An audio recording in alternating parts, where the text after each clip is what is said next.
capítulo 3. Mirad cuál amor nos ha dado el Padre, para que seamos llamados hijos de Dios. Por esto el mundo no nos conoce, porque no le conoció a Él. Amados, ahora somos hijos de Dios, y aún no se ha manifestado lo que hemos de ser. Pero sabemos que cuando Él se manifieste, seremos semejantes a Él, porque le veremos tal como Él es. Y todo aquel que tiene esta esperanza en Él, se purifica a sí mismo, así como Él es puro. Todo aquel que comete pecado, infringe también la ley, pues el pecado es infracción de la ley. Y sabéis que Él apareció para quitar nuestros pecados, y no hay pecado en Él. Todo aquel que permanece en Él no peca. Todo aquel que peca no le ha visto ni le ha conocido. Hijitos, nadie os engañe. El que hace justicia es justo, como Él es justo. El que practica el pecado es del diablo, porque el diablo peca desde el principio. Para esto apareció el Hijo de Dios, para deshacer las obras del diablo.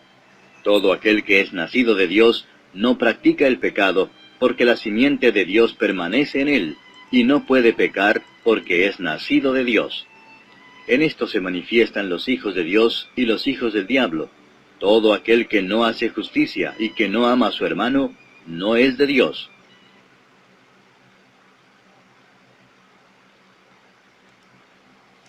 Poco conoce el mundo la dicha de los verdaderos seguidores de Cristo. Poco piensa el mundo que estos pobres, humildes y despreciados son los favoritos de Dios y que habitará en el cielo. Los seguidores de Cristo deben contentarse con las dificultades de aquí, puesto que están en tierra de extranjeros donde su Señor fue tan maltratado antes que ellos. Los hijos de Dios deben andar por fe y vivir por esperanza. Bien pueden esperar con fe, esperanza y ferviente deseo la revelación del Señor Jesús. Los hijos de Dios serán conocidos y manifestados por su semejanza. Con su cabeza serán transformados a la misma imagen por verle a Él.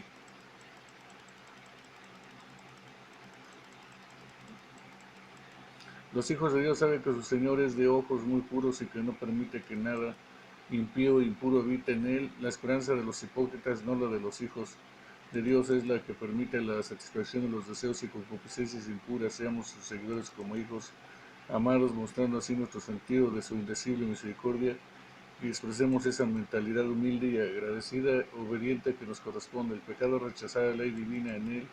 Esto es, en Cristo no hubo pecado. Él asumió todas las debilidades, pero sin pecado, que fueron consecuencia de la caída. Esto es, todas las debilidades de la mente o cuerpo que someten al hombre a los sufrimientos y les ponen a la tentación, pero Él no tuvo nuestra debilidad moral, nuestra tendencia al pecado. El que permanece en Cristo no practica habitualmente el pecado. Renunciar al pecado es la gran prueba de la unión espiritual con el Señor Cristo y de la permanencia en Él y de su conocimiento salvador. Cuidado con engañarse a uno mismo. El que hace justicia es justo y es seguidor de Cristo, demuestra interés por fe, desobediencia y sufrimientos. Pero el hombre no puede actuar como el diablo y ser al mismo tiempo un discípulo de Cristo Jesús. No sirvamos ni consintamos en aquello que el Hijo de Dios vino a destruir. Ser nacidos de Dios es ser internamente renovado por el poder del Espíritu de Dios. La gracia renovadora es un principio permanente. La religión no es un arte ni asunto de destreza o pericia, sino una nueva naturaleza. La persona regenerada no puede pecar como pecaba antes de nacer de Dios, ni como pecan otros que no son nacidos de nuevo. Existe esa luz en su mente que le muestra el mal y la malignidad del pecado. Existe esa inclinación en su corazón que le dispone a aborrecer y odiar el pecado. Existe el principio espiritual que se opone a los actos pecaminosos y existe el arrepentimiento cuando se comete el pecado. Pecar intencionalmente es algo contrario a él. Los hijos de Dios y los hijos del diablo tienen sus caracteres diferentes. La simiente de la serpiente es conocida por su descuido de la religión y por su odio a los cristianos verdaderos. Solo es justo ante Dios como creyente justificado el que es enseñado y dispuesto a la justicia por el Espíritu Santo. En esto se manifiestan los hijos de Dios y los hijos del diablo. Los profesantes del Evangelio deben tomar muy a pecho estas verdades, probarse a sí mismos por ellas. Debemos amar al Señor Jesús y valorar su amor y por tanto amar a todos nuestros hermanos en Cristo. Este amor es el fruto especial de nuestra fe y señala segura de que somos nacidos de nuevo, pero nadie que reconozca rectamente el corazón del hombre puede asombrarse ante el desprecio y enemistad de la gente impía contra los hijos de Dios. Sabemos que pasamos de muerte a vida. Podemos saberlo por las pruebas de nuestra fe en Cristo, de las cuales una es el amor a los hermanos. No es el celo de un partido de la religión común ni afecto por lo que son de la misma denominación y sentimientos que nosotros. La vida de la gracia en el corazón de la persona regenerada es el comienzo y el primer principio de vida de gloria, de la cual están destituidos los que odian a sus hermanos a sus corazones. He aquí la condescendencia, el milagro, el misterio, el amor divino que Dios redima a la iglesia con su propia sangre. Seguramente amamos a los que Dios ha amado y amado a tal punto el Espíritu Santo, dolido por el egoísmo, abandona el corazón egoísta sin consuelo, dejándolo lleno de tinieblas y terror. ¿Cómo se puede saber si un hombre tiene el sentido verdadero del amor de Cristo por los pecadores que perecen o si el amor de Dios fue plantado en su corazón por el Espíritu Santo? Si el amor al mundo y por su bien supera los sentimientos de compasión por el hermano que perece, cada ejemplo de este egoísmo debe debilitar las pruebas de la conversión del hombre cuando es algo habitual y permitido decir en su contra.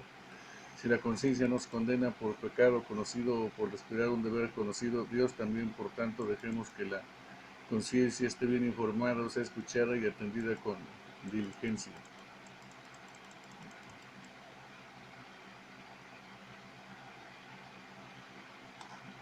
Cuando los creyentes tienen confianza en Dios por medio del Espíritu de adopción y por fe en el gran sumo sacerdote, pueden pedir lo que quieran a su Padre reconciliado. Porque este es el mensaje que habéis oído desde el principio, que nos amemos unos a otros, no como Caín, que era del maligno y mató a su hermano. ¿Y por qué causa le mató? Porque sus obras eran malas y las de su hermano justas. Hermanos míos, no os extrañéis si el mundo os aborrece. Nosotros sabemos que hemos pasado de muerte a vida en que amamos a los hermanos. El que no ama a su hermano permanece en muerte. Todo aquel que aborrece a su hermano es homicida, y sabéis que ningún homicida tiene vida eterna permanente en él. En esto hemos conocido el amor, en que Él puso su vida por nosotros. También nosotros debemos poner nuestras vidas por los hermanos. Pero el que tiene bienes de este mundo, y ve a su hermano tener necesidad, y cierra contra él su corazón, ¿cómo mora el amor de Dios en él? Hijitos míos, no amemos de palabra ni de lengua, sino de hecho y en verdad. Y en esto conocemos que somos de la verdad, y aseguraremos nuestros corazones delante de Él. Pues si nuestro corazón nos reprende, mayor que nuestro corazón es Dios, y Él sabe todas las cosas. Amados, si nuestro corazón no nos reprende, confianza tenemos en Dios, y cualquiera cosa que pidiéremos la recibiremos de Él, porque guardamos sus mandamientos y hacemos las cosas que son agradables delante de Él. Y este es su mandamiento, que creamos en el nombre de su Hijo Jesucristo, y nos amemos unos a otros como nos lo ha mandado. Y el que guarda sus mandamientos permanece en Dios, y Dios en él. Y en esto sabemos que Él permanece en nosotros, por el Espíritu que nos ha dado. Por fe en el gran sumo sacerdote puede pedir lo que quiera de su Padre reconciliado. Lo recibirán si es bueno para ellos. Como desde el cielo se proclamó buena voluntad para con los hombres, así debe haber buena voluntad para con los hombres, en particular los hermanos, en los corazones de los que van a Dios y al cielo. El que así sigue a Cristo habita en él, como su arca, el refugio y reposo en el Padre por medio de él. Esta unión entre Cristo y las almas de los creyentes es por el Espíritu que les ha dado. El hombre puede creer que Dios es bondadoso antes de reconocerle, pero cuando la fe se posesiona de las promesas, pone a trabajar su razón, el Espíritu de Dios obra un cambio en todos los cristianos verdaderos, cambia del poder de Satanás al poder de Dios. Considera creyente como cambia tu corazón. ¿No anhelas la paz con Dios? ¿No renunciarías a todo el mundo por ella? Ningún provecho, placer o preferencia te impedirá seguir a Cristo. Esta salvación está edificada sobre el testimonio divino, el Espíritu de Dios.